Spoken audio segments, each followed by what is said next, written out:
Good morning, Earth Day. Today we celebrate one of the great planets, arguably the best, here on the banks of the upper Niagara River. I'm Mike Shope. Our heroes, Pat Kerrane, Davis Maddock, Jacob Sanderson will join me shortly. The countdown is on to the NFL draft. What are we doing here? We're always trying to correctly predict trends and what will happen with the rookies in mind. Again, this week, the headliners, Genty, McMillan, Hampton, Travis Hunter, of course. Then also that day 2 to day 3 kind of a cliff where it can determine somebody gets a real role or instead they become a long shot. April 22nd, 2025. I'm Mike Shope with Jacob, Davis, and Pat. Here we go. ADP chasing. Welcome. In underdog best ball, ADP is set by two separate yet equally important groups: streamers that set the market and the slappies that chase it. These are their stories.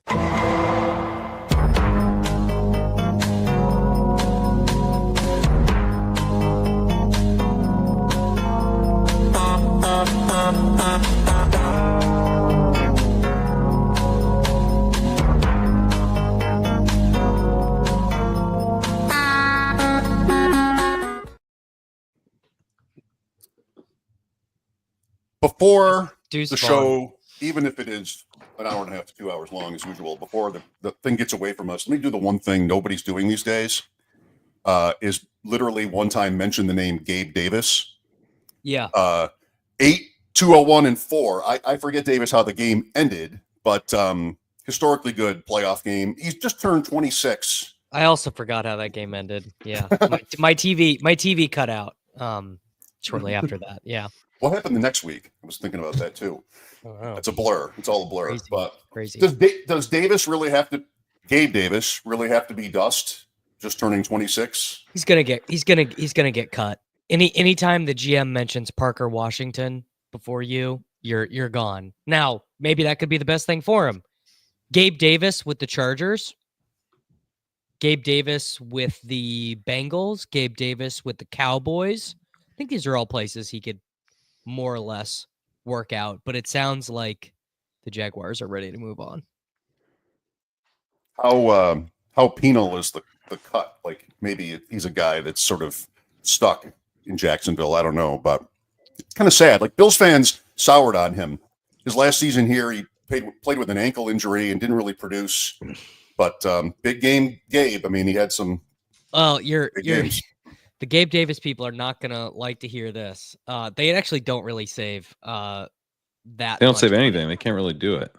Yeah, if they cut him before June 1st, I've never seen this for a player of his caliber before. $13 million of dead cap if Gabe Davis gets cut. That's not gonna happen. If he gets cut after, it's still not great. It's probably manageable, but why would the GM not mention his name, knowing it was the coach? Well, maybe the coach just has no idea how much money he's getting paid, I guess. that could be pretty possible. Yeah, I mean, they bring in Diami, who's, it's like he's starting in that role. And they've got Parker Washington. They've got Brian Thomas, obviously. Maybe they draft somebody. I do think he's going to be there because of the contract. Right. Also, Diami Brown's not that good. No, so, Diami Brown's I don't know. That's just classic NFL team stuff. Is like you try to like shop a little in the discount aisle because you don't want to overspend on keeping Calvin Ridley. So it's like, I guess we'll just do Gabe Davis for $13 million. But then he sucks. So the next year you do Diami Brown for up to $12 million. And it's like, I actually would have rather just spent like $28 million on Calvin Ridley than spend $25 million on Gabe Davis and Diami Brown. Like at least you'd have a real football player. I mean, they spent $120 million on Christian Kirk and then got buyer's remorse there. Yeah. I still don't really know why they cut Christian Kirk. I think they got that 6th round pick, right? The 7th cutting round pick. Ingram. You guys are so wrong. Cutting Ingram and Kirk, just like two absolute. Not even Jacob. This is your line. I'm about to hoist you with your own petard. Not even receptions merchants, just target merchants. Just pure target merchants. Both of them. I think Kirk's. Yeah, Jacob. What do you say to that? Kirk is like maybe Arizona Christian Kirk, not 4 season-ending injuries later 29-year-old Christian Kirk. I don't know. was pretty good 2 you years need a ago. guy to get the ball to, man. Like sometimes it's 3rd and 6, and you're in the foxhole, and they've just bracketed Brian Thomas Jr. And I don't know. Do you want to throw the ball to Parker Washington? All right, here's a conspiracy theory. Then, do you think it was a misreading second shooter misreading of the market by the Jaguars front office? They thought they were going to be able to get Hunter at 5, and now I don't know if it was "Oh, Hunter, shit." but I think they also thought they were going to be able to get Godwin. Oh, yeah, I that think would they make thought they were sense. going to get Godwin. Okay, that I probably think they makes did more sense than misread what the I just market. said.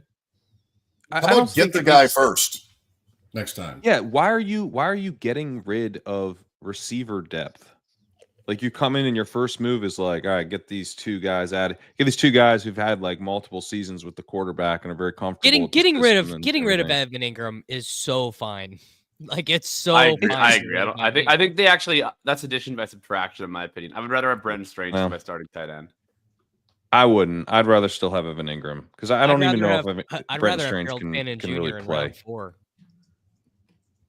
Well, Yeah, since we're on Jacksonville, the vibes but on this show have been pretty optimistic when it comes to them, despite all this. What is the likeliest outcome at pick 5? Genty. Everybody now seems to be talking about Genty at 5, but I don't think it would be to Jacksonville. That is not happening. it's Jalen need Walker. everyone- They're going to take Jalen Walker. I mean, this is the pick that's all up for grabs, right? It could be Walker, it could be Graham, it could be Genty. What I don't really buy is we're getting the McMillan hype. That'd be cool. It would be awesome. I would be pretty surprised if, like, after this whole draft process where we wound up is back where we were in August, which was top 5 pick Ted McMillan, but it would be cool. I don't know. That's what the draft. They say the draft starts at 5, right? Like I don't know. I'll do a little mock draft for fun, probably the night before. If I had to pick a guy right now, I think I'd go with Genty. In a trade? No, I would. I think no chance. I think no chance the Jaguars take Genty. I think it's a trade. I feel like there's so much momentum for him going. Everybody wants him at this point. And so whoever that might be, Chicago, even the Raiders, one spot. That's assuming New England doesn't pick him already at 4, which I guess could be possible. They're taking Campbell. I think you can pretty much lock in Campbell at 4. That's like what, like minus 1,000 now? Campbell at 4 seems like a done deal. Yeah. That assumes the Giants don't do anything draft weird starts at 3. At 5. Yeah. Yeah. I think they're going to go Walker. There's been a lot of buzz that the NFL really, really likes these edges, and they're kind of the buzzy position right now. And they've made done a ton of stuff about character and kind of bringing in the right guy. That's Walker. Walker's that dude. Genty also fits that bill, but I just struggle to see them taking a running back at 5 with, the whole reason you could talk yourself into taking a running back at 5 is because there's like no guys at premium positions, but Walker's at a clear premium position, and it's the second best player at that position in the draft. And a position and a guy the NFL seems to really like. Is it a position of need? Position of need. I mean, they have Trayvon and they have Hines Allen. Edge is a position of need for everyone all the time, always. Yeah, right. Couldn't they It's just relative. take Membu too? They could. That's probably better. I think that's better. Yeah. But I think we would like that better. Yeah. if there is a trade, I mean, there haven't been any yet. This is unusual for it being a draft where everybody still has their first round pick. That almost never happens. I believe Rap Sheet tweeted this yesterday. It might have been Schefter. First time since whatever the Joe Montana draft was that there's not been a first round pick traded in the offseason. Does it mean anything? Probably means I think we're going to see few trades on draft night. Yeah, I do. That's what I think it means. Just because it seems like everybody kind of agrees there's, like everybody seems to agree there's like 5 to 6 blue chip players, and half of those play running back or tight end. And so most of these high value position guys, after you get past Hunter and Carter, are just not at the level that people are going to go and trade up. And then the quarterbacks aren't at the level that people are going to go and trade up. So I just think it's going to be a lot of people not dissimilar to probably your 2025 rookie drafts, sitting there at You know, the 8th pick, the 7th pick, being like, "Hey, anybody want this pick?" And a bunch of GMs being like, "No, I'm good. I'm good." Like we have 7 guys the same tier. One of them's going to fall to us. Yeah, and I think the teams that need quarterbacks are starting to put out those types of, rumors of like, yeah, well, like we're actually feeling pretty good about not taking these guys. McShay had, Pittsburgh too. Pittsburgh has had something of like, yeah, we like Shador fine, but he might not be who we take. Like and then there's like, yeah, if he falls to 21, we might pass. Is like one of the things McShay said, and then he also was like, the Saints aren't taking him at 9, and they probably wouldn't take him at 40. Oh my god! So I don't know. Probably that feels like he said they are not taking him at 40 if he is available. Like it was like basically like they will take if they go up on the blog at 40 and Shador Sanders is there and Tyler Shuck is there. The options are they would take Tyler Shuck or no one. That was like very much how it was phrased.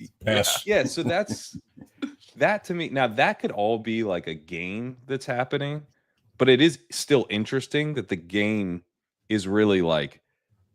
I think yeah, these guys suck, and I'm not going to trade up for them. And, I'm not going to, I feel comfortable like pretending that I'm not going to trade up for them because they're definitely not going to go like top 10 or anything. Like these guys will be available in the 20s probably. If I have to trade up for them at that point, I guess I'll do it. But I think I'm officially rooting for Tyler Shuck to go at 9 just to see. Oh, yeah. Yeah, I think that would be amazing. Well, just back-to-back years of a quarterback totally coming out. A 27-year-old quarterback totally coming out. Tyler Shuck older than Michael Penix, by the way. As ridiculous as the Penix pick was at the time, and I didn't love Penix as a prospect, the Tyler Shuck stuff is so much more insane. Like, see what you want. Like, Michael Penix was, he was old. He had, like, for sure. But he was, like, also, like, a very productive quarterback. Very good through quarterback. the college. Yeah. Like at the a very good least, real life. What was unimpeachable about Michael Penix was that he was an awesome college quarterback at the University of Washington. And you can't disagree with He was even pretty good at Indiana before. Absolutely. But Shuck is like a journeyman college quarterback who was never particularly great in college, never led a good college team, played at like 17 different schools, and then we're just all getting psyoped. It's insane. There's nothing about him that's impressive. I didn't know he would be drafted. Didn't know he'd be drafted. I used to do a show with this guy, Billy, when we first started our podcast like 4 or 5 years ago, and he hasn't done fantasy football content in 3 years because he's getting his PhD in some engineering thing. And he was at Texas Tech when Shug was the starter at Texas Tech, and he was always talking about Tyler Shug. That's the only reason I know he exists. Yep. I feel like it's one of these things where the draft nicks just try and prove that they know ball. They're like, actually, dude, like if you actually look at the way this 27-year-old guy stands and delivers under pressure, you can really see that translating. I think it's like almost involuntary. Like there's just something about the way he throws the ball that they're like, honestly, this guy. Because I remember listening to like Dane Brugler when it was the Senior Bowl, and they were supposed to talk about like Jalen Milroe and Dart and stuff, and he was like. You could tell because it was early. It was before all the Shuck stuff really had taken off. And he's like, honestly, like, I kind of like Tyler Shuck. Like, he's the dude I'm watching throw that is actually impressing me. Like, it was at first like, honestly, yeah, dude, the 26-year-old should be better than Jalen Milroe. Jalen Milroe was in middle school, Tyler Shuck's first year at Oregon. Did you read that? That's true. What? There was like that. What? Wait, he was in middle school? Yes. He would have 5 been, years ago? He would have been 5 years ago. Wow. He would have been in middle school when God, Tyler I guess Shuck you're right. was. Yeah. I mean, it brings me no pleasure to report this other than that it does bring me a lot of pleasure. I tweeted this yesterday. Everything I've learned about Tyler Shuck has been against my will. I think Shuck's go ahead. First college appearance was in 2018. It's now 2025. Yeah, he was Justin Herbert's backup. It's time for him to go on. Move on. So just to Awesome. confirm, Jalen Milroe would have been in middle school. Or no, he would have been a freshman in high school in 2018. So it's not as funny. Okay. It's Tyler Shuck, an 8th grader. Older than Gabe Davis. Oh yeah. Are you guys drafting him? Is the bet that he will go on day 2? Unfortunately, well, in Dynasty, yes, not in best ball. In Dynasty only, Shuck is honestly a pretty great pick. He's obviously useless in best ball. Yeah.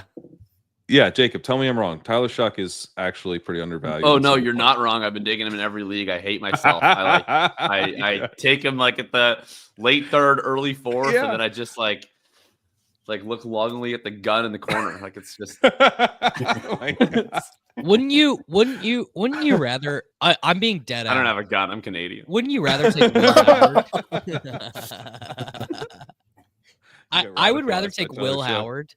I think Will Howard does a lot of what scouts think Tyler Shuck is going to do, but with the experience of having actually played a lot of college football. Of all the rest of these guys, outside of I do like Dylan Gabriel, who I was going to say you're about to say Dylan Gabriel. He's going to be a great CFL quarterback, Pat. I promise. He probably just cannot play in the league.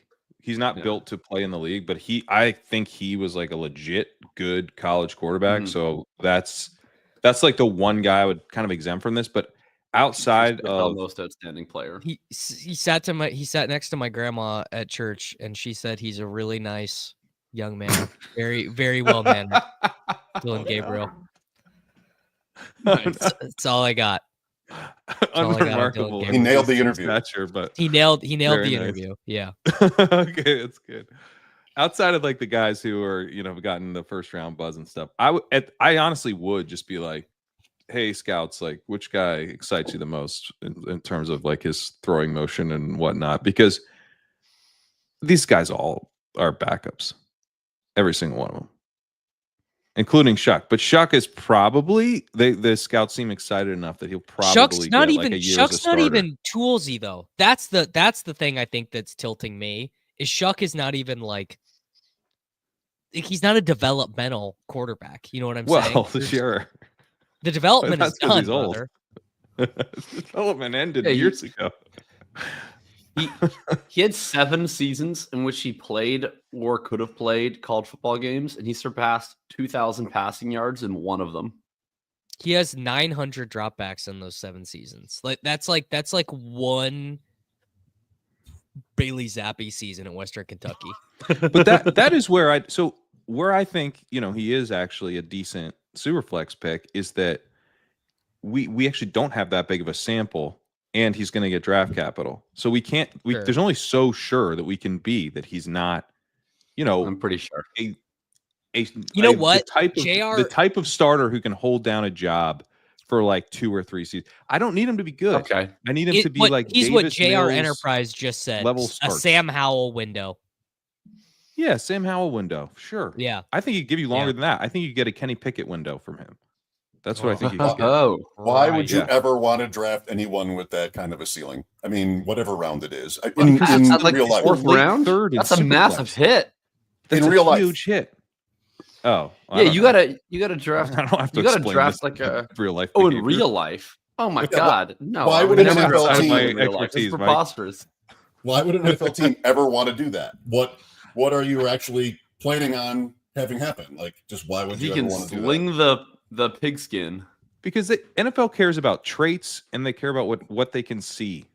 So it's like, I see he's good at throwing the ball.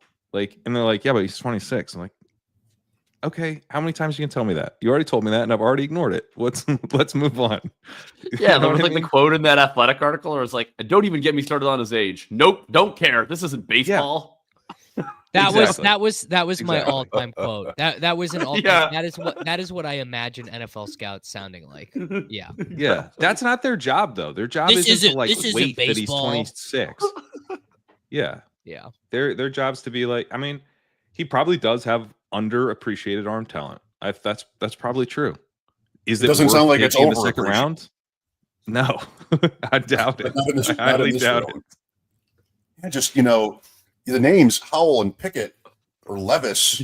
Just what is it? What are the odds? Of that working out? Draft a It's a hell of a law firm though. Howell, Pickett, and Levis. Yeah. By the way, Jacob, Jalen Hurts was a second rounder. Derek Carr was a second rounder. Andy Dalton was a second rounder. Some of these guys do hit. Wilson, third. Wilson was a third. My kids went in separate trips down south for spring break. They're teenagers, and both were kind of shocked to see like guns in the store. Walmart in South Carolina, guns. They were not allowed to buy any. Just so I say that, but those are just there for just the aisles named if your team takes Tyler Shugg. Oh no. So, Mike, I saw a graphic that made me think of you yesterday on Twitter about basements, parts of the country that have basements, no basement. Do you have a basement? Are you from a basemented area? I'm in it. Yes. Area. Yeah.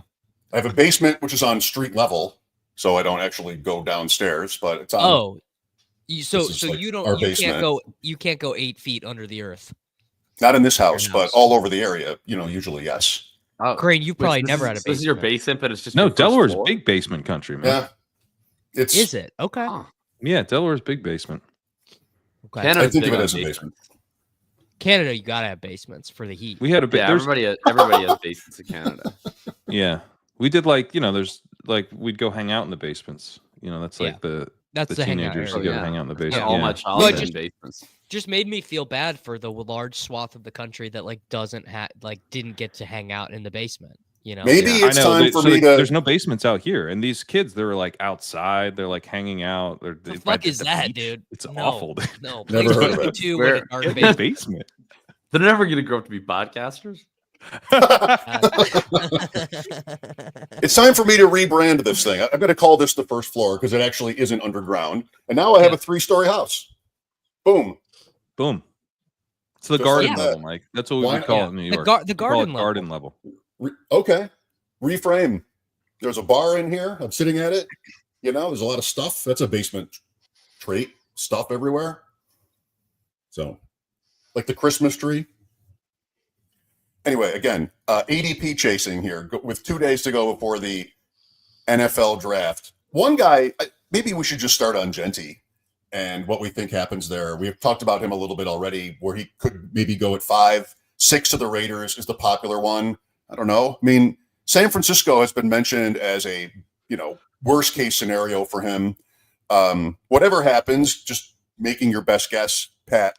What do you think it'll mean to his draft position? I think we've talked about this already as he goes up. Is there room for him to go up though? What are we assuming happens? I think there's still room for him to go up. It's not locked in. There are places. San Francisco would be the main one at 11 where you'd go, oh no, this is not what we signed up for.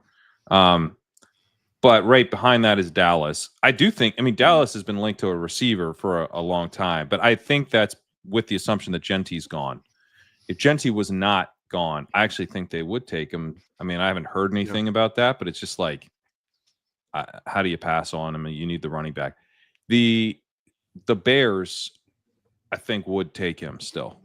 So I don't think he gets past the Bears. What'd you say? Oh, just agreeing with you. I don't think he can get past the Bears. Yeah. So the Bears, and I think the Raiders might pass. Just for some of these edges and stuff, that seems to be where and frankly, they should, you should be trying to build through the trenches if you can. But the Bears, they know what kind of offense they want to run, and Genty would just really help them with building everything around the run and play action and all of that. So I don't know if he's the right pick for the Bears, but I think they would do it. Jacob, you were tweeting about Genty and the Raiders yesterday. Yeah. I was tweeting about especially the Jags hype, but also the Raiders, and more just that this year it feels like everybody, I think, is scared off by the Barkley and Henry success and the running backs being back. And all of a sudden, like I've seen more takes this year from people being like, the Jaguars might take Genty at 5, and they should do it. Or like the Patriots should take him at 4. The Raiders should take him at 6. And I just think that it's taking the wrong lessons away. Like the Barkley Henry stuff, and this isn't revisionist history because I wrote about it at the time.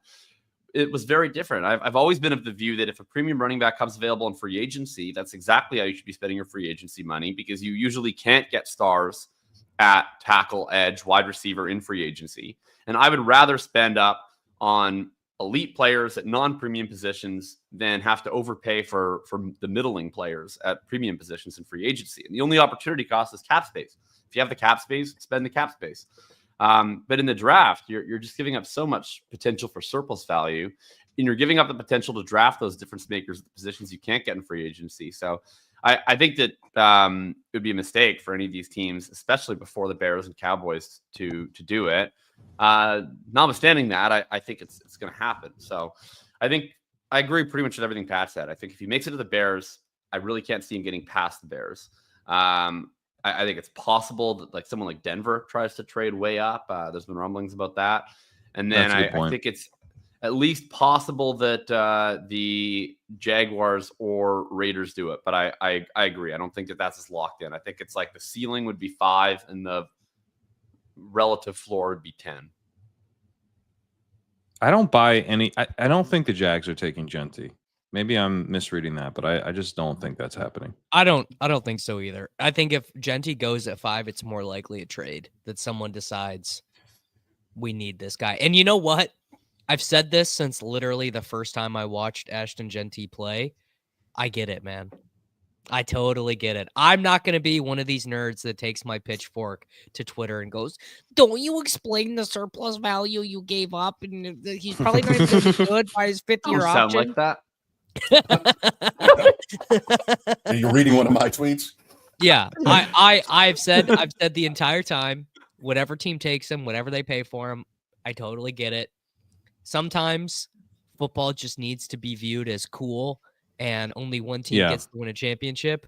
And you know, any of these teams, like, guess what, dude? The Broncos, like, there's basically nothing they could do. There's like really nothing the Broncos could do to get a championship roster in the AFC. So why not? Just like, dude, we're going to be sick. We're going to score a bunch of points with Bo Nix and Ashton Genty. It's going to be fun. In his case, that's I'm a actually fine super with expensive the trade up. Broncos. Well, the trade up would be bad, but like in a vacuum, like let's say Ashton Genty, well, let's just say the Broncos picked higher than they do because he's never going to fall to 20. Let's just say the Broncos walked in, they had the 14th overall pick. I'd be like, that's totally fine. Like I would have no problem. Did you just pick that pick at random? Or I didn't even think that. I didn't even think of that. Yeah, trade up, Pepper. But no, I think that they're like a reasonable team. I think that the Bears and Cowboys are like on the borderline of reasonability. Like I wouldn't love it, but I wouldn't like clown it. I think if the Jaguars or Raiders do it, I think that just would be really bad. But yeah, I've never wanted to be whatever Davis was, whatever chord you were striking there. I never wanted to do that because I mean the thing with Genty, it's just the wrong argument to try to make on the internet because Genty's going to be good. Right. So you have to be like, I'm seeding that this player the team selected will be very good. Now, get ready for me to win this argument. It's like, this is an impossible argument to win on the internet. The player's going to be good. So it's just like, whatever. Like we lived this, dude. Barkley was awesome. And the Giants fucking and they were wrong. They sucked. Yeah, and the brave people who made these points on Twitter were vindicated.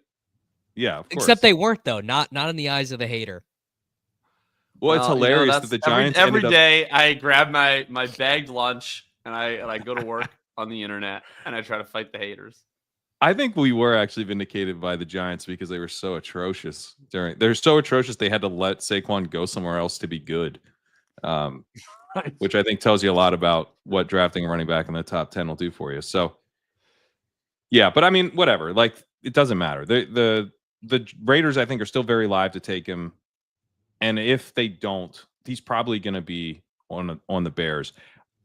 I wouldn't rule out some kind of wild card scenario between 6 and 10, but I don't know. Like, let's say, for example, he were to go to the Saints or something that like really grossed us out. God, the Saints. You know, I'd still be like, whatever. He's gonna be. I mean, he's immediately gonna dust Kamara. Good. Your boy FLG was like they want a blue chip player, right? That's the idea. So if let's say Warren goes to the Jets at 7, Sure.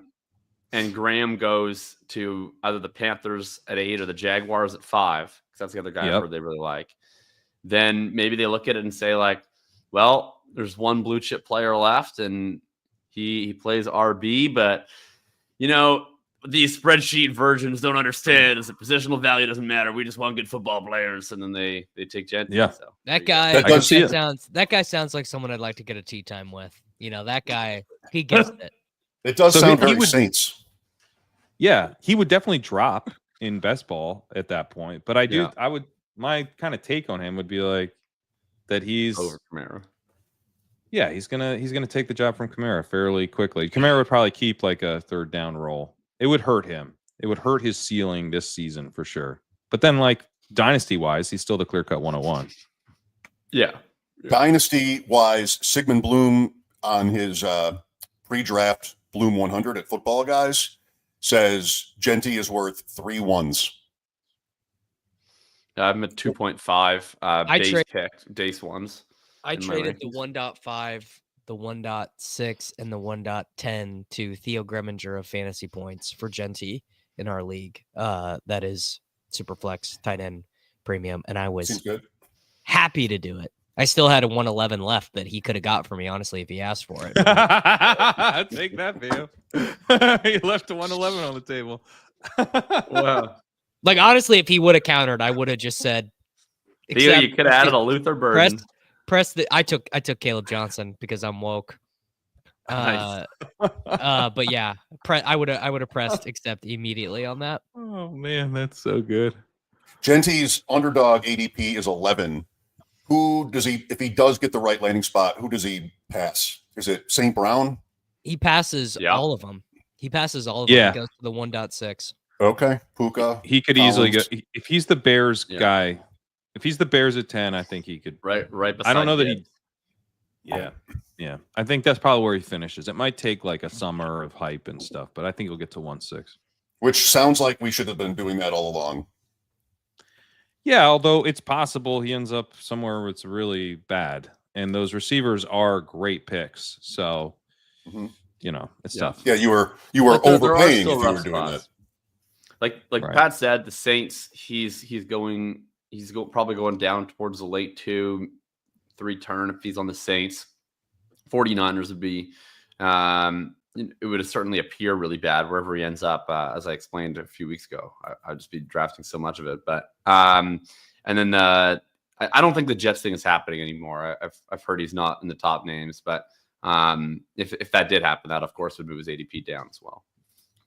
Right. Tyler Warren for the Jets at 7. I'm rooting against that. I've been wanting to see Loveland be the tight end 1. I've always liked the plus 500 on that. And he's going the right way for that to be a possibility on Thursday night. So I guess in my world, I'd rather the Jets pick a tackle, which they could use. How do you see that, Jacob? I think that what I keep hearing from just any person that I hop in their random DMs seems to be that there are definitely teams that have Loveland higher. But I think that the teams that are going to be in position to take tight end seem to have Warren higher. So it seems like the Jets are a potential Warren team. The Saints are a potential Warren team. The Bears are a potential Warren team. And then the Tyler Florin would be the Indianapolis Colts. Yeah, and the Colston shoulder stuff does not seem, especially if you're sitting in the top 10. It's like one thing to be like, we like him more and, we're comfortable with the risk here and at 20-something.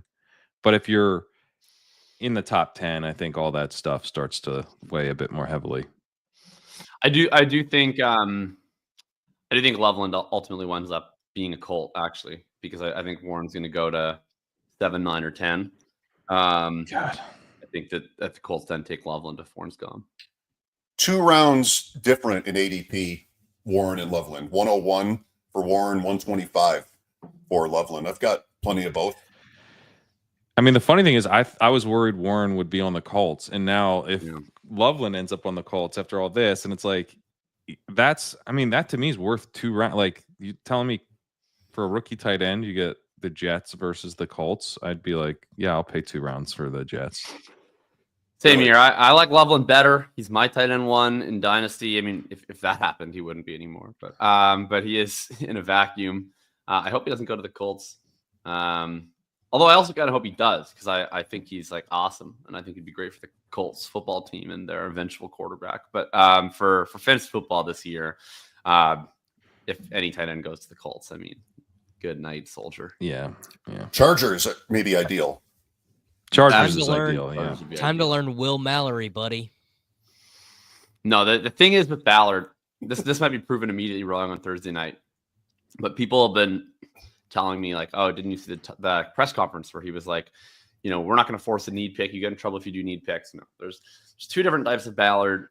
The earnest, we're not going to take this position Ballard was when he was talking about linebacker, and he brought up this like horrible linebacker, Jalen Carley's, and he's like, I really believe in this kid. It's like, okay, they're not taking the linebacker. He did not say anything like, we believe in Will Mallory. He like conceded like, we desperately need a tight end. Our tight ends suck. And he's like, but we're not going to do it out of need, which just means he's preemptively getting defensive against fans being mad when he reaches on a tight end. And he's about to talk about when they do take a tight end, how this guy shouldn't have been there and is, he so was much 5th better on their than board. the typical tight end. Yeah. Well, from Genty at the high end and then tight ends in the middle, let's talk about Omar and Hampton. With all the love that this running back class has gotten, starting with Genty, he's the only one where it's unanimous, Genty. And Hampton, even as the maybe overall consensus running back 2, is still somebody that seems to me kind of polarizing. You guys pay closer attention to the prospect stuff than I do. What's right on Hampton? Is he maybe a guy to be betting against at this point? Not right now. If you're still drafting, it is not right time to bet against Genty. Yeah, it is not yet time. It could be time, but Genty's my 4th highest. My highest drafted running backs: Will Shipley, DJ Giddens, RJ Harvey, Omar, and Hampton. Hampton's at 21%. I think Hampton's wildly underpriced given the most likely scenarios. He goes 20 to the Broncos. He is not going to be in the 4th round. It's just like, it just won't happen. So, I mean, the CLV alone is pretty awesome because I think he could be a 2-3 turn guy easily. But then, like, he's going to be behind an awesome offensive line with a coach who utilizes the running back, throws to the running back. Like, he can do the thing with Hampton is, we talked about this with Dwayne on ship chasing. Like, maybe he doesn't pop in any one area where like, this guy's an incredible breakaway runner. This guy, oh my God, he's so good in the passing game. Like, that's not who he is, but he checks all the boxes. He's got size. He was a workhorse in college, and he's going to go 1st round, potentially behind a really good offensive line on an emerging offense with good coaching. What holes do I have to poke? I'm not allowed to take that guy at the 2-3 turn. That seems like a very reasonable, maybe even a strong 2-3 turn pick, right? Maybe I won't even get him at the 2-3 turn. Maybe he's mid-second. I think that's all logical and accurate. He just has to be drafted there. And there are still mocks that put Henderson in that slot. I don't know. I just don't know how. But there's other good spots too. Like Washington. I think Henderson. Like I would give up to like an 80% chance he goes to one of these spots. Cowboys at 12 would be the. Amazing. I don't think it's gonna happen, but it's possible. Denver at 20, I think is the most likely. Pittsburgh 21, Chargers 22, or Commanders 29. I think any of those 5 are all very firmly in play. I'd be surprised if he lasted all the way to round 2. Even if he does go to round 2, he probably goes to like the Raiders or the Bears, like early on round 2, and that's a really good spot too. So I think any of those spots, at worst, you're drafting him where we're drafting him now, and at best, we're drafting him 2 rounds higher. Maybe this group of drafters, had this group of drafters known he was in Pittsburgh, he's probably in the 5th. right? But I think by the summer, he's still probably going in the 4th if he lands in Pittsburgh in the 1st round. I mean, I'm a big Jalen Warren guy, but like if they draft Hampton in the 1st, like, you know, right, it's over. Good night, sweet prince. 100%. So like I think you just have to do it. So I don't really know. think Hampton is that special. I know it's an but I just don't think this matters. Like I don't. No, like, you're 100%. You couldn't be more correct. The thing is, like, he's gonna get drafted. And the thing with him is he also has a skill set where, like, the biggest thing that everybody agrees on with him is that he is a workhorse skill set. He is, and it almost plays to his advantage that he's not actually super elite at anything, because the appeal of him is not like, oh, he's going to be a guy that can supercharge our offense with 10 touches. Like, someone could talk themselves into drafting. Yeah, it's actually Henderson bearish that RJ Harvey is so electric, because it means that some team is going to be like, hey, dude, if we give you 8 touches a game, can you just score a touchdown? Right. Like, some team could be like, we don't have that many touches available for a running back, but we're just drafting a football player.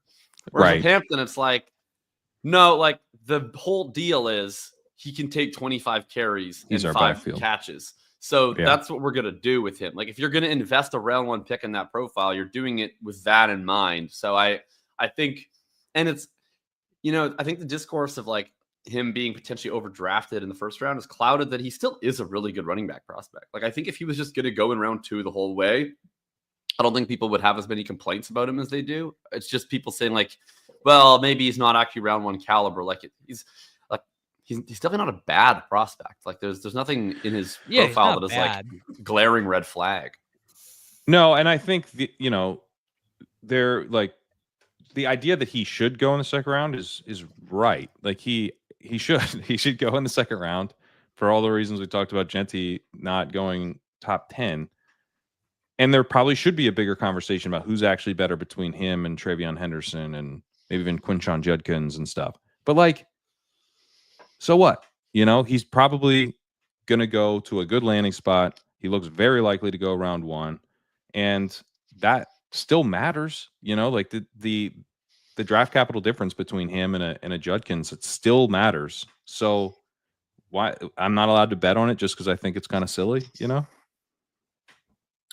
No, that's all fine. I think Pittsburgh doing it with Najee leaving, going right back to the early 20s draft slot 1st round running back. I mean, they look bad in a lot of ways, but to me, that would be incredible if Pittsburgh actually. Well, imagine them passing on like Shador, which take Omar and Hampton. You know, right now I would bet. Well, I can imagine that. Pittsburgh, by the way, I think is I don't think Pittsburgh's taking Sanders though. I think they're more likely to take Dart or Milrow. They're, I think, thought to be the team that gives out its plans the most. Like Pittsburgh, it seems like over the years, that's the one team that we just kind of know who they're going to take. Like, it's maybe hard at 21 to really know, but I would just keep an ear out for the Steelers rumors. For sure. All right. McMillan. So Jake earlier referenced, some recent speculation that he goes back near the, in the top 5 even. More likely he's later. How late? What's the floor for Ted McMillan Thursday? I mean, I think of all of the round 1 guys, like, he seems to have the widest gap between floor and ceiling, because for most of this draft process, well, at the very beginning of the draft process, people were like, McMillan could go 4, he could go 5, he could go 8. And then as we went along, it was like, no, McMillan's falling. The ceiling is Dallas at 12. And if he doesn't go to Dallas at 12, he's probably going between like 20 to 22. And then recently, now we've gotten this buzz. Oh, maybe the Jaguars at 5, maybe the Panthers at 8. And so I think it's like, I don't know, like ceiling 5 and floor still probably in the 20s, because there's only a couple of those teams, I think, early. So I don't know. I think he's going to be the name I'm most fascinated to see where he goes on draft night, because it seems like it's a really wide spread on him. And by virtue of that, I mean, a very wide spread on where we would want to draft him. Right now, early 5th, pick 52. Yeah. I've been taking him there less because I think he's gonna have some crazy CLV rise, and more because I think he's a very good prospect. Like he's a bit polarizing, but I'm in. And it's not that I like think he's awesome at everything, but I see the vision of him as like a consistent intermediate target earner who adds after the catch. You know, I'm not sure about the deep stuff. I do actually have some reservations there, but I actually think he'll probably be fine. He's a big. He probably could be fine. He's got huge hands. Which he's got huge hands. That's true. Deep stuff. Yeah. Yeah. It's just more about like I feel caution. It's not that I'm like certain about the way he'll deliver yards, but I'm excited about specifically him kind of adding as like a possession receiver with a big frame, easy target who then adds after the catch. If he goes to Dallas, like that is wheels up to me. I mean, that's kind of a perfect fit for what maybe you could argue Golden's a better fit for what they need, but it would be a great fit for T-Mac there. The thing I guess I'm kind of curious about is like if he were to fall in the draft and then end up falling in best ball, where is he landed? Like where are the landmines by? I guess Baltimore. I've seen him mocked there. Oh, I mean, that'd be horrible. Yeah. I don't think Seattle would be very good. Seattle would not be very good, and they could use him for sure. Chargers again, but that's good. Chargers would be great. Chargers would be really good. Arizona would be bad. Arizona would be bad for sure. But also, that's possible, isn't it?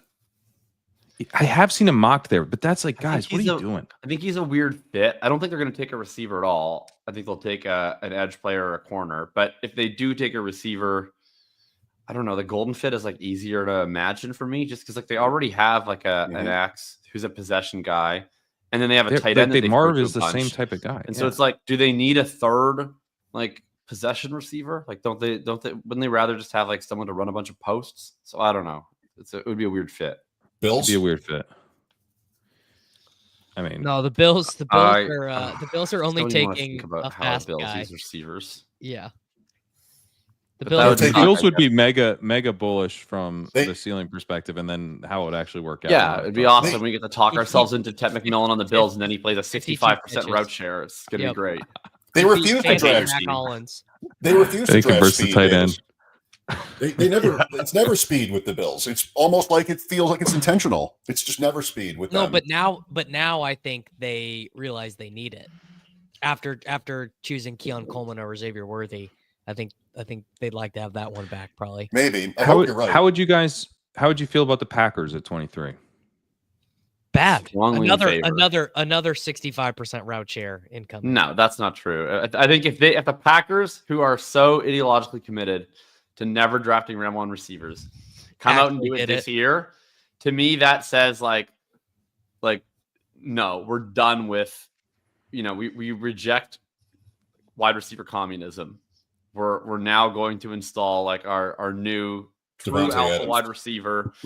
Christian Watson's like super injured, and Reed can be the number 2, and Romeo Doubs and Dontavian Wicks like we'll never forget you, but you're not playing anymore, and I think that'd actually be very good. Yeah. Well, look. Well, this all sounds like there's a lot of possibilities. This is what the original point was, right? The range of outcomes here on him in terms of ADP could be very wide. It could be wide. And I've talked about, you guys know, I've gotten a little gray. I'm getting older. I care about CLB now. It's clear. It's evident, it's on film here. But, 5 years ago, Ted McMillan would have just been my highest drafted wide receiver, because he's a really fun prospect, and he's not that expensive by these prices. And he is my highest drafted wide receiver. I'm leaning into to staying young and following my dreams. This is how you do it. Call an ambulance, but not for Pat. You know who I've started to get hip to is Igbuka.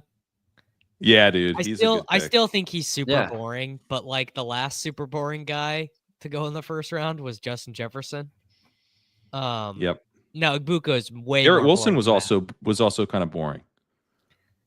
I remember being into I liked Wilson just fine. I don't think I was either in nor He out. he was like the 105 in that class. I loved Wilson. Igbuka just being the second fiddle to a cascading list of guys just makes me feel bad. But like, I don't know. They were all pretty good, so maybe it's fine that he was the number 2 to all those guys. They were all pretty good. They were Aaron all Harrison was the number 4 pick, and Jeremiah Smith's going to be probably the number 4 pick. This dude and Colonel Tate's going to be a first round pick too. Well, JSN as well. Olave. Right, and that was when he was a freshman. So he breaks out his sophomore year alongside Marvin Harrison, struggles through an injured, riddled third year, and then Jeremiah Smith's the number 1 guy when he gets back, which seems bad under normal circumstances, but I don't think maybe is bad at all. No, if Jeremiah Smith was eligible to come out, if they changed the rules right now and they were like Jeremiah Smith is actually draft eligible, he would be like the first overall pick. I think he'd be the second pick. I think the Browns would take him. I still think the Titans would take Ward. Sure, that's very possible. He comes in over Travis Hunter. Oh, comes in over Travis Hunter. He's already probably. He's already bigger than Hunter, which is teams like that. Thicker. Then there's Luther Burden and Golden. Golden, Burden, Ibuka go all right side by side in underdog. 80, 81, 82. Yeah, and I think that is really bad. I don't know why Ibuka doesn't go. That's a test. He should go. That's a test. Ibuka should clearly go higher than Burden because Burden is just like it's just the draft capital difference between those two, and maybe it isn't in the actual draft, but the projected difference right now is pretty stark. Ibuka's like 50-50. Will he go in the first? Won't he? Burden's like 90-10 going in round 2, and maybe even falling into mid to late round 2. And like it would be shocking if Burden goes in round 1 at this point. I would be legitimately under a 10% chance. I think Ibuka is 50-50, and if he goes to round 2, he's going to be one of the first picks in round 2. I think he will be taken round 1. I think Ibuka goes round 1. So I think that he should clearly go ahead of Burden. I also just think he's a better profile, independent of draft capital and materially so. Golden is obviously a different kind of bet. He's going to get draft capital. He's probably going to get drafted ahead of Ibuka, but not certainly ahead of Ibuka. And it's just how much do you care about the draft capital versus the production profile? And I would say, like, in fairness, in best ball, I would weight it a little bit more to the draft capital than I would in Dynasty. So I think that they should probably go similarly. I would still take Ibuka first, but Burden should be a clear third of those 3, I think, in best ball. Golden's been tough for me because luckily we kind of like a bit early to it where, when he was going with Trey Harris back when he was outside the top 100, we're on that. But then he rose quickly, and he hasn't been like someone I've been hammering. And then have come to the same conclusion that you have, where it's like Ibuka's the guy I want of these 3. But I do think, he could rise. If he goes to the Cowboys, it's like, you can get Ibuka all day because he goes like a round and a half after him. So that's been the thing I don't want to end up where I don't have any Golden. So I've been trying to force myself to take more. But let's see where I ended up. I ended up at 11%, which I feel pretty good about. That feels like a really solid position. And then Ibuka I ended up at 17%. 11% Golden, 17% Ibuka. Hunter, by the way, passed all of them. Yeah. As we get to the finish line, he's at 73. And he's almost a lock. I took him at 102 in a rookie draft yesterday. It felt great. Just that's almost like that's kind of like the consensus now, isn't it? Draft? Hunter at 102. Yeah. I think Hampton should probably be 102, but maybe I'm wrong. Hunter's so you'll either be really, really right or really, really wrong. Right. Exactly. I think it's pretty good. I mean, if tight end premium, you could have 2 guys there that will maybe even go like top 6, top 5, top 6 in those formats. Maybe it's 3 running backs, Hunter, maybe it's McMillan or someone else, and eventually Ward. 1 QB, I'm thinking here, with Genty on top. There's some, everybody seems to say you want to trade down because of how comparable a lot of those players are, but not easily done. I'm just ready to. Do you guys know of a world where you can get like dynasty trade offers and actually have them be sort of competitive? Or are you all in the same world as I am, where it takes less than 5 seconds to reject? I mean, I don't know. I tend to think like it must be my fault. It must be my fault because don't internalize this. Don't internalize the bad trade offers you're getting, Mike. Okay. I think the guy in your life that you sort of think of as maybe the guy who's really off and trying to value whatever. That's me. I don't know. That's me. Brains, you're owning brains that? in leagues with me. You're all in leagues with me. And I'm bad at this. I mean, I always send super lopsided stuff in my favor to begin with. Because why not? Well, just because they might accept it. Yeah, right, why not? And then if it's unreasonable, you work to a deal where both sides are amicable, and then you send the deal with them sending you a 2026 third in addition to whatever. Davis, you gotta write like a book. Oh man, a book about it. Dynasty, people would love it. If I didn't know you, great. And then you turn that 2026 third into Keenan Allen, in week 9, and then it's how you make you. That's how you win. You don't go broke. You don't make friends with this strategy, but you also don't go broke. There's a certain level of dynasty trade that might as well just be like a text message that's what's up. Like that's the level. That's how far we're now down the road towards an actual trade. And I don't know. Some people just feel comfortable. That's the way they want to get back in touch. It was like someone sent me like the 212 and like the 306 for like my Kyler Murray in the Superflex league, and I just like obviously instant rejected. And then like a couple days later, they were like, picks for Kyler, and I was like, well, not those picks. And then he's like, all right, I would do 2 firsts. And I'm like, okay, now we're cooking with gas here. See, and that's the art of the deal right there. your league mate, because he now you got him on the hook. Well, it was communicated that there was interest in a deal. You didn't have to argue with this guy. You just clicked reject. We all know where everyone stands when you do that. I mean, I've done dynasty trades with actually Shope. I don't think you and I have ever traded, but I've done it. It's one time, and I wasn't proud of myself. I basically gave you Christian Watson when he was a rookie, who I think I cut in that league that you and I are in now. Jacob the ran best trader that I know of is Sean Siegel, who does the overpay. He'll actually come in and pay more than he's supposed to for guys, but you're losing that trade. He's very, very good at crafting a deal where you're like, I have to accept this. Yes. And then you strive for. You lose the deal. You lose the deal like bad. Yeah. Yeah, I am in a league with Jacob where he took over an orphan team that he co-owns with Gretsch, and he had this experience with me when he took over this team. It's a total rebuild operation, and I had like a random second, and I was like, here's the deal. I'll take all your trash for this second, but you got to give it all to me.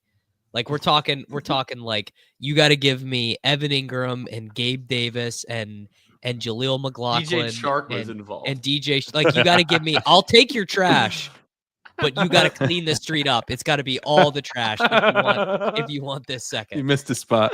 Yeah. And I don't even remember if we did the deal or not.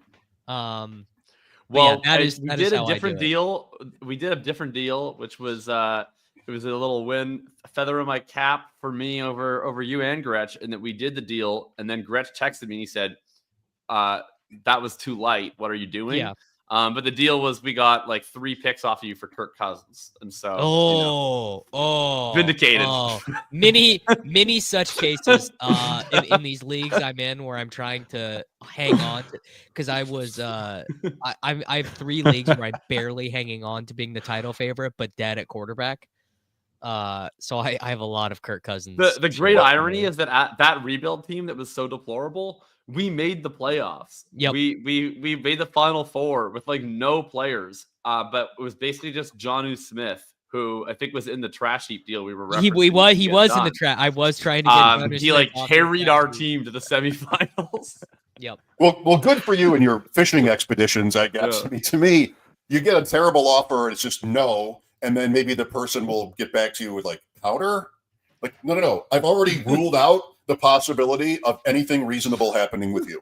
So I cut down the people I can trade with by like 70% because like, oh, that was that guy. No, there's no way. It's not even worth talking about. But you're saying it can't. Some of the worst trade offer guys though have sent me like out of the blue awesome deals. Awesome trades. Yeah. So you do actually, as annoying as it is, you have to be like, hey man, not interested in this. Like, well, the awful trader guy play the game. Here's the secret. Awful trader guy probably likes running backs more than you do. So that can create a discrepancy. Like awful trader guy might view Rashad White as a first round pick or something. Like 7 years ago, awful trader guy offered me his Travis Kelce for my Austin Seferian-Jenkins and a late first round rookie pick in one quarterback. Yeah. I was like, thank you, awful trader guy. It's all been worth it now. Yeah. This is ATG, not to be confused with FLG. This is ATG. Awful trader guy. Got it. Said in the open, the running backs and receivers who are maybe borderline day 2, day 3, seems like it's just a massive difference that we get to find out what's going to happen here Friday and Saturday. But Giddens and Harvey and maybe Sampson, the running backs I'm thinking of, there's some chance they go on Friday. And you want to think it hasn't always been the case, but a team that spends a day 2 pick on a running back would give that player a real shot. Day 3, anything's possible. So just seems maybe like common sense, but a big swing is waiting for a lot of these rookies we talk about every week. Yeah. And my theory was that we should spread it out in best ball because, we want to capture some of this upside, but there are going to be losers there. I didn't fully spread it out, as I mentioned earlier. I went heavy Giddens and Harvey. After that, I feel like I spread it out decently. I mean, no one else was over 20% in that tier. I cooled off on Tootin, specifically because of draft capital. I like him a lot as a prospect, but I only ended up with 8% because he got he like per draft pick, you're probably paying the most, per expected draft capital, you're paying the most for Tootin of almost anyone in that group. And I think there will be some big hits and some big misses. Yeah, as you said. Caleb Johnson, where do we end up there? I still believe, I'm a big fan. I know it's a little bit of me and Davis against the world these days, but I'm still a big Caleb Johnson fan. All right. We got Art. Me and Fox Mulder, we still believe. This is me. This is Caleb Johnson. Caleb Johnson is the alien. I still believe. Unfortunately, Caleb is going to have like a 115 ADP because he's going to the Ravens in round 2. Oh God! Oh, that is so painful to me, man. No, you're going to talk yourself into it so fast. No. You're going to talk yourself into that Derrick Henry injury real quick. No. Obviously, that is great for him in Best Ball Mania, and he'll be a core tenant of my losing teams in 2025. But it will have killed a bunch of round 6 and round 7 big board teams, which is not great. Yeah. Pricey pick. I've faded Johnson. I ended up at 4% on him. Again for the draft capital, he's going to go later than people think. Sorry, did you get any? Where do you think he's going to go, Pat? I mean, I think he'll go like late 2nd, early 3rd. I don't think he's going to go, or maybe mid 3rd. I don't think he's like going to fall, but he's been still kind of drafted. Like Judkins was going in my last couple drafts that I did last night. I think I got him in the mid 7th of one of those. Judkins is so much better, so much more likely to get drafted in that early 2nd round range by like one of the Raiders coming back around and grabbing a guy. It's so much more likely to be Judkins than Caleb Johnson. So I don't know like specifically where he lands, but I think once you get kind of past that early 2nd round range, you start to run into, is this guy being drafted to be a day 1 starter? Or is he just like a guy the team likes? And, obviously that matters a ton at running back. Yeah, fair enough. Respectfully, like I think maybe people watching you and listening to you say that, how do you know? Like what clues are there? Which of these dozen running backs are the ones that in that moment the team will or won't like. Yeah, I mean, and it'll be team specific as well. And like guys like Brugler really like Caleb Johnson. So it's not that he doesn't have his fans, but he's more, the breakdown on him is like, this is more of an outside zone runner. He's more of like, he fits specific schemes. He didn't test particularly well, especially by the standards of this year's class. He tested poorly. Not, he's a good, solid NFL athlete, but he's like a big breakaway runner who's actually not all that fast. He's not from like one of the highest pedigrees in terms of program strength and everything. So there's like reasons that you might think he would go behind some of these guys to begin with, and then like he needs like the number of teams that are likely to be interested in him with like a true kind of premium pick would be smaller just because of scheme fit stuff. Okay. So he's just risky. I think he's just riskier. It's not that I know for sure he'll go in the mid to late second round, but it was a bet that I'm like, at this price, we're drafting him like he's a starting running back, by midseason. Like that's kind of that's the bet we're making. We win this bet if he lands in a spot where he projects to be a starting running back by midseason, because then he would move more into like the 5th or 6th round. So that's like, a good bet to have made in the 7th. But I think there's like legit risk that he's more in kind of a Trey Benson type of situation, and then we're really getting a premium handcuff, which would be a bet I'm comfortable making where Scattaboo goes, which I made a bunch with Scattaboo, but that was a big difference, between like what the 7th to 8th round versus it's 30 picks. It's 30 picks. So all right. 30 picks is enough for me to be like, I'm gonna take the cheaper guy. Scheme is big. Teams have types. Big school, small school, always, good to dig into that, I guess. By the way, not a rookie, but Caleb Johnson, ADP pick 80, running back spot behind Tyrone Tracy. What is your feeling, each of you, on Tracy, real quick, with the Giants? Like he's not exactly safe there, but wasn't he a little bit good? Like, he feels like super fragile. He feels like Alfred Morris level fragile, where he could just be Philip Lindsay level fragile. Tracy? Okay. What you need to hope for if you're drafting Tracy, and I'm not drafting Tracy, but what you need to hope for is that the Giants, for whatever reason, do feel like they need to trade into round 1 to get a quarterback. And so their first pick goes to Carter. Their second pick goes to that quarterback. And then they have to use one of their 3rd and maybe even their 4th round picks to facilitate that trade up for said quarterback. And then all of a sudden they're just out of picks to replace Tyrone Tracy. And so they don't end up drafting another running back until like the 5th or something. That's the path for Tracy to stay alive, is that like the Steelers draft a quarterback at 21 and the Giants get spooked that like the Saints or the Browns are gonna beat them to trade up into round 1, and they're gonna be left without a chair of the dance, and then we get that late run on quarterbacks. They have to give up draft capital to get one.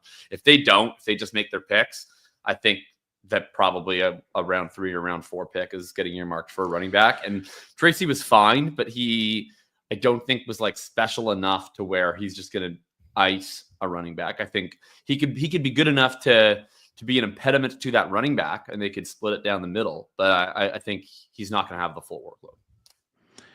Yeah, the thing with Tracy is you think, okay, it's the 5th round, and they've just taken Damian Martinez.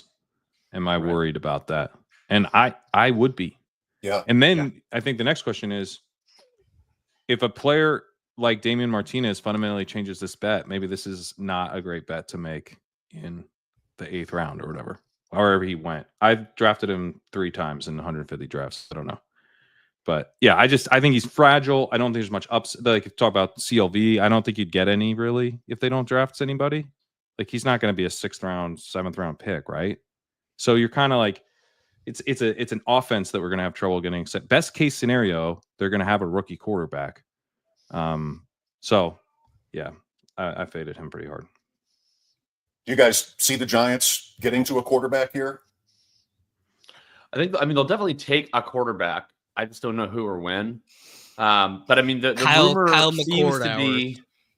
rumor seems to be that there was like an agreement reached between the front office and the ownership but it's a little bit hard to tell which part of this the ownership wants and which part the front office wants. Right.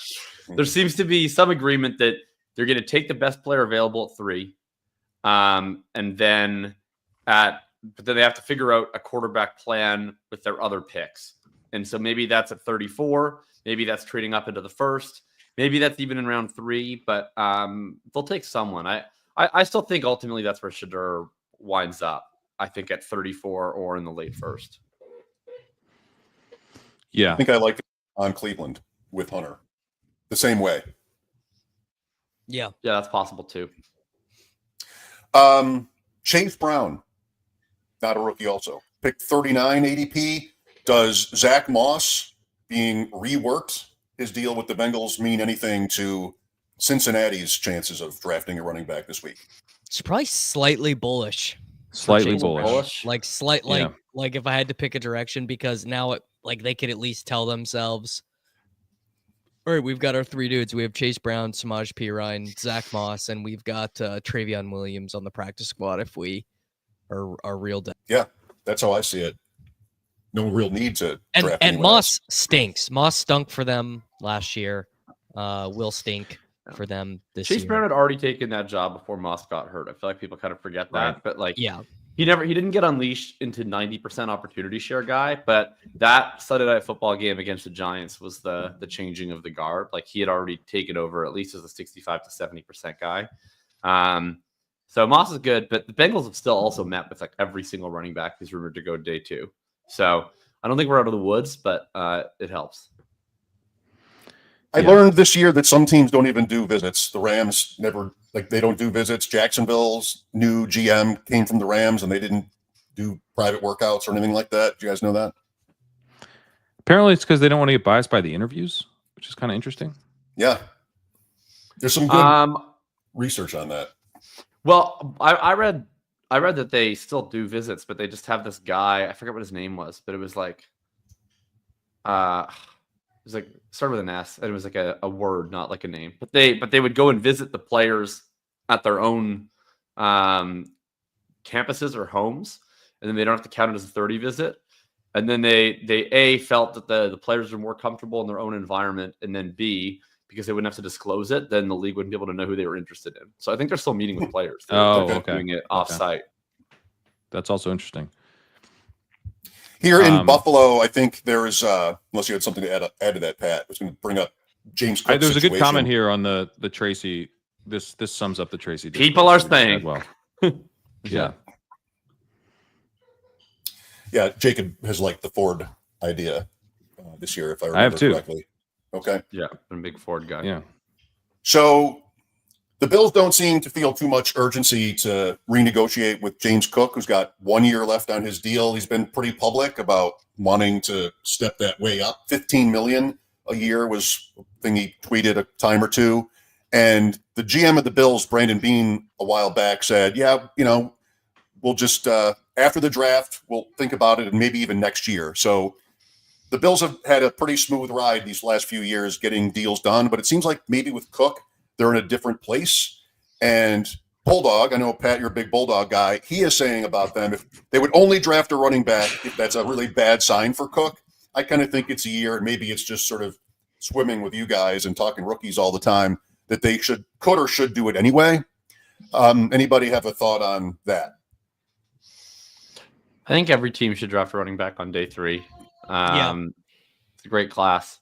When else are you going to get the chance to draft RB25 Corey Krosky Merritt or RB14 Damian Martinez? Hey man, don't besmirch the good name of Mr. Krosky Merritt. I wasn't. I was saying he's being serious. Crane class. Guffawed at him. I didn't guffaw. No. I'm negatively polarized against against Corey Krosky Merritt because I did rank him. I felt like I ranked him reasonably based on him having 1 year of football in the last 6. People are calling him the Tyler Shuck of running backs. And then everybody is everybody in my comments dude, you're not woke to Ja'Cory Krosky Merritt. I think he's better than RJ Harvey. Why isn't he in your top 5 running backs? And I'm just this is enough already. But I don't know. He's probably good. Point is, yes, I think the Bills should draft a running back. I think everyone should draft a running back. I don't think they're going to draft a running back as a threat to James Cook's role, in large part because James Cook doesn't have that big of a role. He plays like half the snaps. So I think there's a lot available for another running back. 44%. 44%. 18 touchdowns on 44% of the snaps. It's crazy. Last year. Anybody draft Woody Marks? No.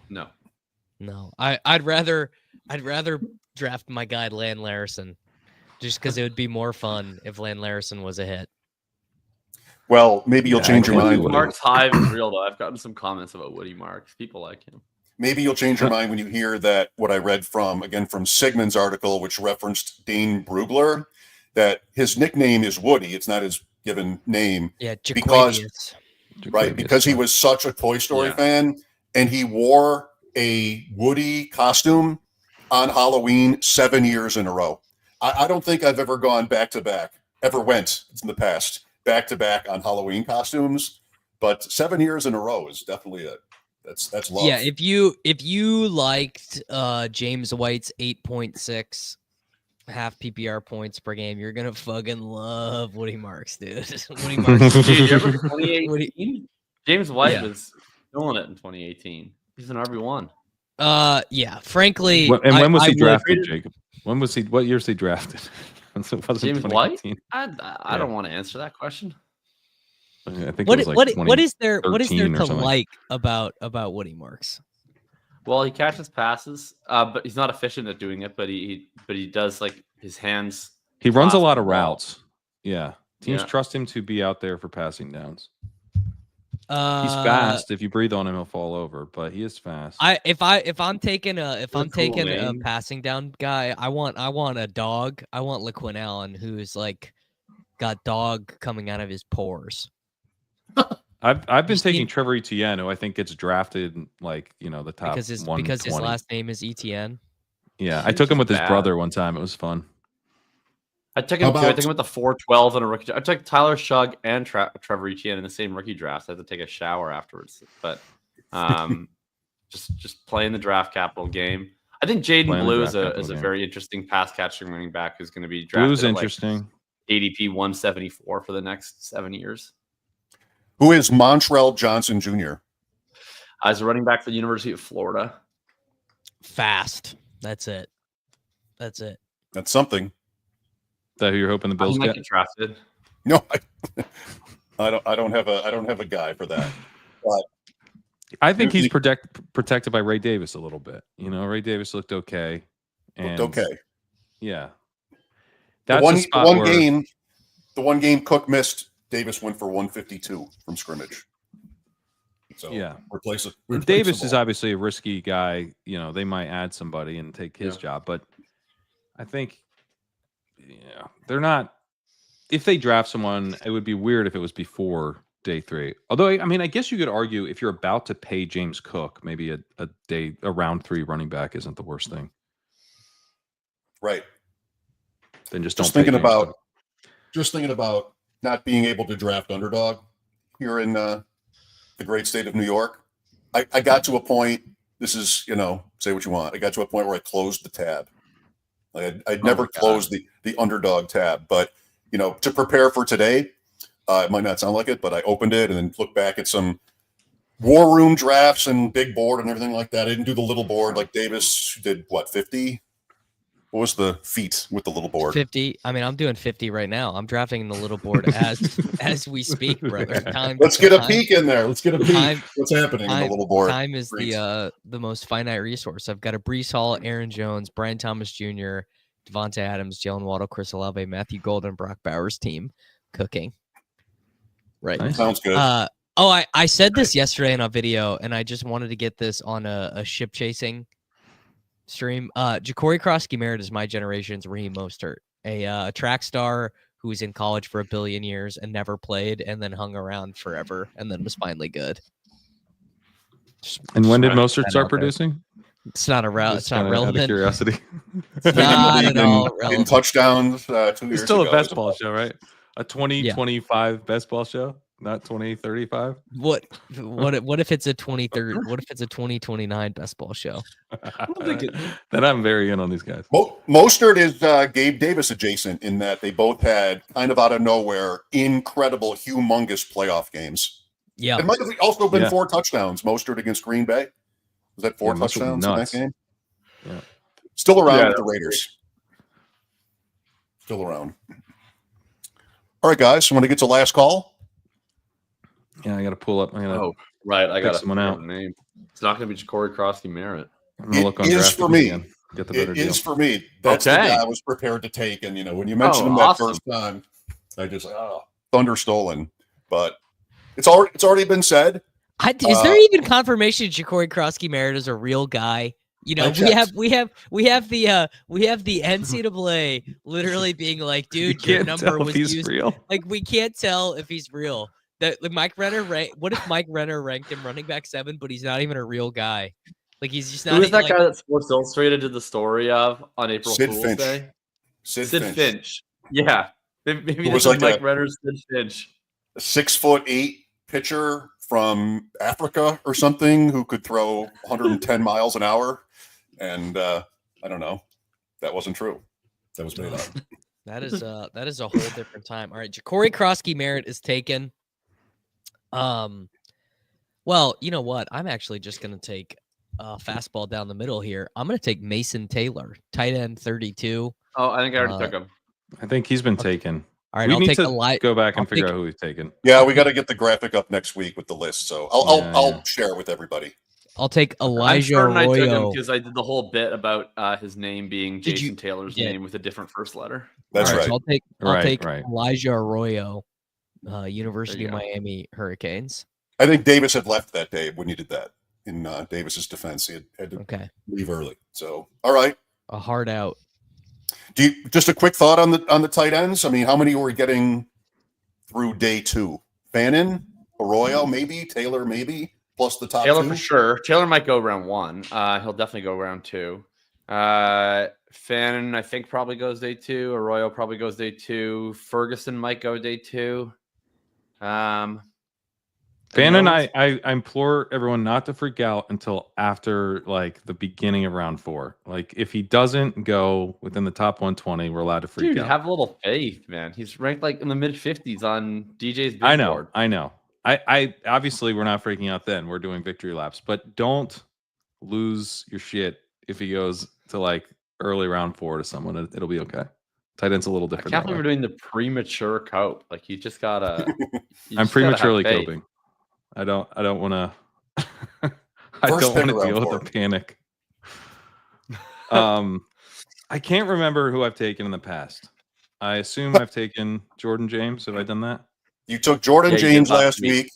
Right. You took I Will literally did that last Shipley week. Great. the first week, and then Jackson Dart when you brought up, can we take quarterbacks? I've taken in this? Harold Fannin as well. I know I've taken Fannin. Harold Fannin. You've definitely taken Fannin.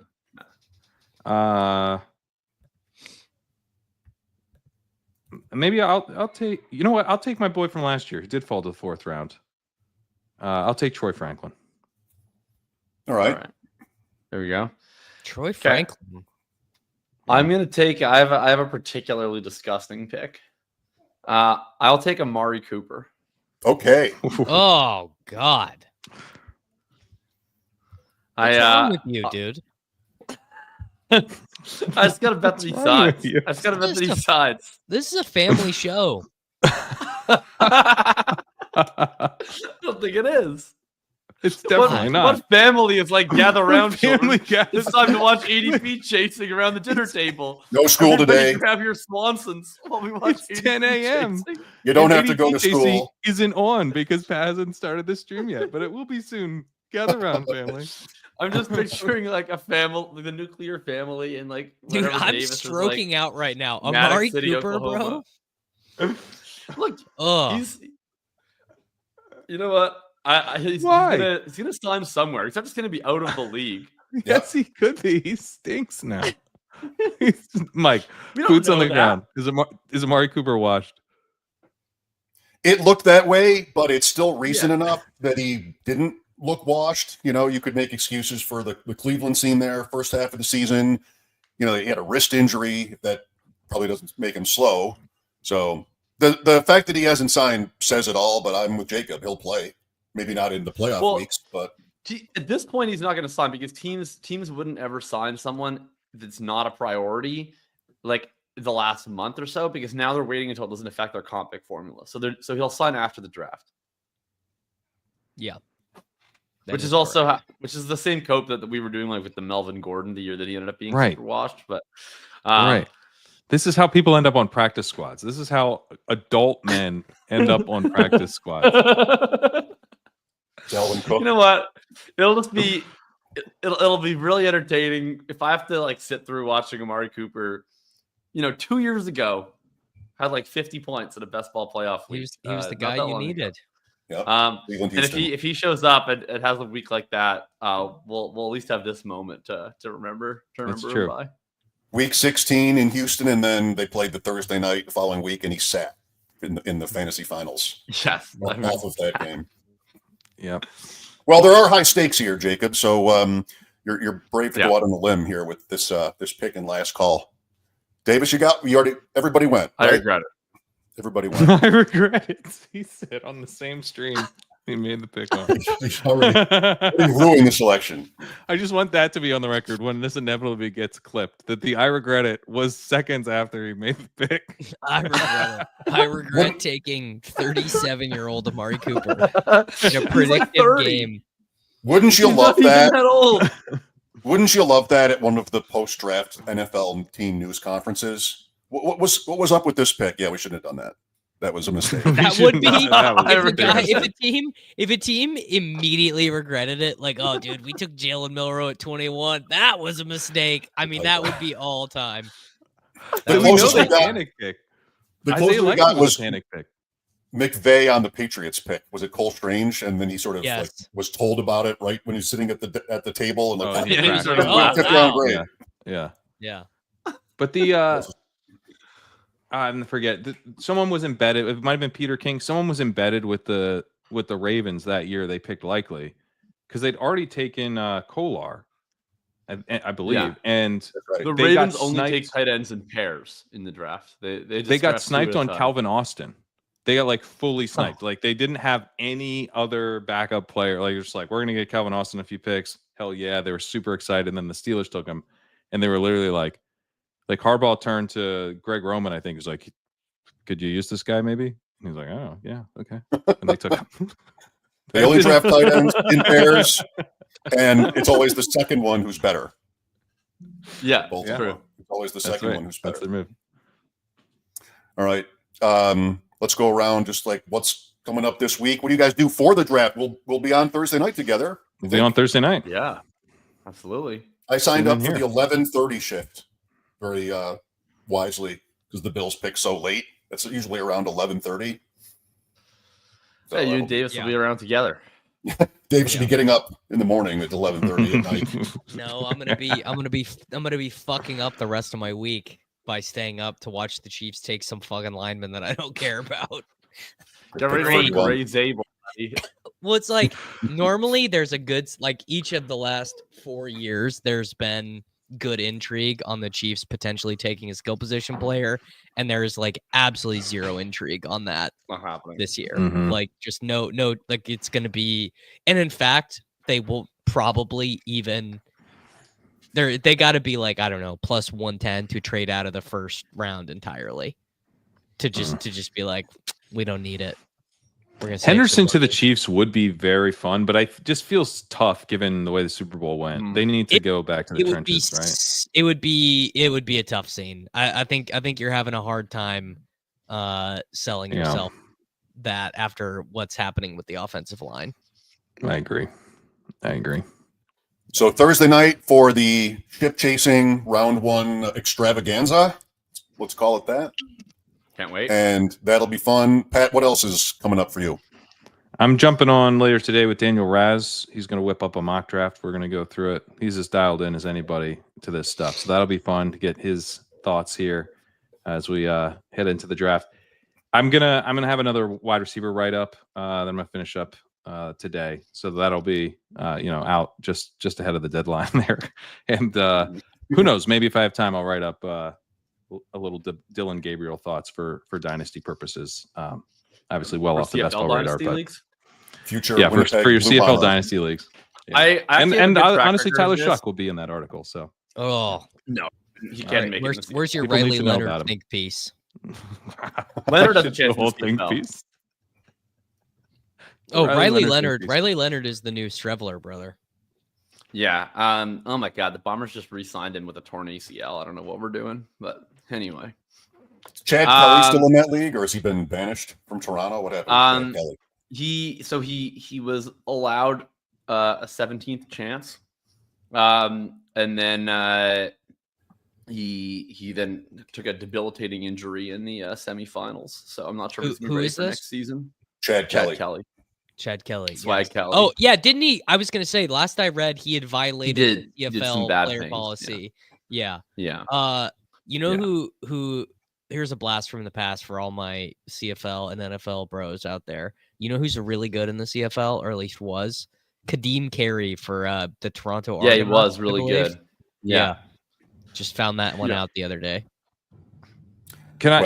I remember the Monday Night Football game against the Los Angeles Chargers, then the San Diego Chargers, when everybody was prepared to start Jeremy Langford in place of Matt Forte, and then Kadeem Carey took the first drive, and everybody freaked out, and then Langford played the entire rest of the game. Anyway, that's a good remember those several guys for you.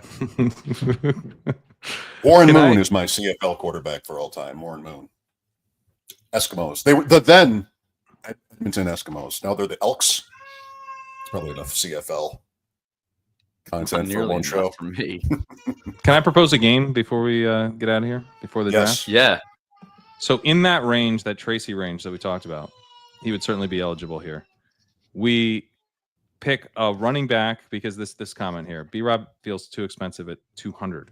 Feels the 101 to be nuked.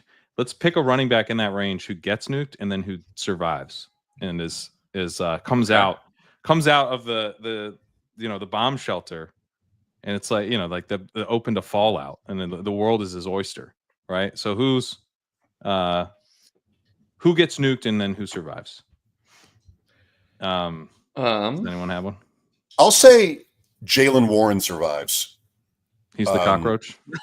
I still don't love. Jaylen Warren is. I not love the you for that, cockroach. Mike. Thanks, Mike. I still would not want. Mike. The Steelers should not. More of a Mad Dog chant, really. The Steelers should not be drafting a running back high. They just should not be doing that. Maybe late. Well, they're going to, brother. Round 3, Damian Martinez, University of Miami. That card's already filled out. The GM's already written it. He's just ready to hand the card in. Somebody want to say Kamara?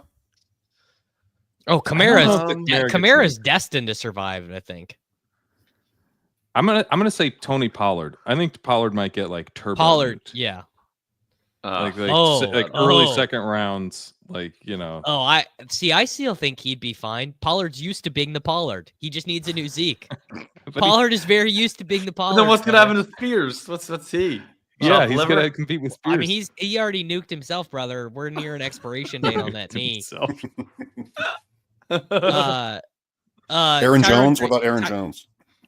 I think he got preemptively nuked in a controlled fashion. Like Jordan Mason was like, right. In CIF, it's like you don't. There's the nuclear bomb, but then there's like the smaller missiles, the guided missiles. That was like Jordan Mason. Like it was like. Well, he's like the radiation where maybe he's like gonna Hulk out. That maybe it was low enough where he actually his superpowers now. Did you guys read the quote about him chasing older women? And he was like, age is just, they're like, what do you feel about playing at 30? And he was like, age is just a number. I've been saying that since I was trying to date older women. Yeah, that was a good bit. That was a really good bit from Aaron Jones. Well done, Aaron. I love Aaron Jones. He's like in my top 5 of NFL players I would want to hang out with for a day. Like he's so cool. Man. He wears sombreros. He's into older women. Just he's like a fun guy. He put on one of those hats after a playoff game when he was with Green Bay, and I have the same hat. It's time for me to go get that. You guys would like it? I'll say that. I'll say that Jerome Ford is going to be the unlikely survivor because I think the Browns are going to go other directions. Well, you think and he's the survivor is the one? Like it's his job? Yes, I think he's their week 1 starting running back. I think they're going to draft a guy on day 3, but I think Ford is their week 1 starting running back. Wow. And I'm going to say that Travis Etienne and Tank Bigsby get double nuked. Yeah, that feels quite possible. The nuking for them does seem very possible because they've got rid of like the rest of the offense and they're just like eyeing up the running back room. So we're good then, right? It's like everyone else has been assassinated, and you guys are just kind of hanging around because we're safe, right? What's going on here? Right. Yeah. We have a murder suicide coming, I think, for the Jacksonville Jaguars running back room. Also, would be hilariously bad if they used real draft capital on running back. Yeah, just Travion Henderson and I don't know who's your favorite 220-pound guy. Woody Martinez is my go-to. Martinez, but Ollie Gordon Martinez would be fine. just We've drafted Damian Martinez to 13 different NFL teams on ADP chasing this offseason. Just getting started. All right, everybody. Thanks for your time today. Thanks for watching and listening. Thursday night will be a big night. Enjoy the draft all weekend. Should be great. See you next time. Hang on, I gotta get the outro. Tough. Tough scenes. All right. See you for the draft.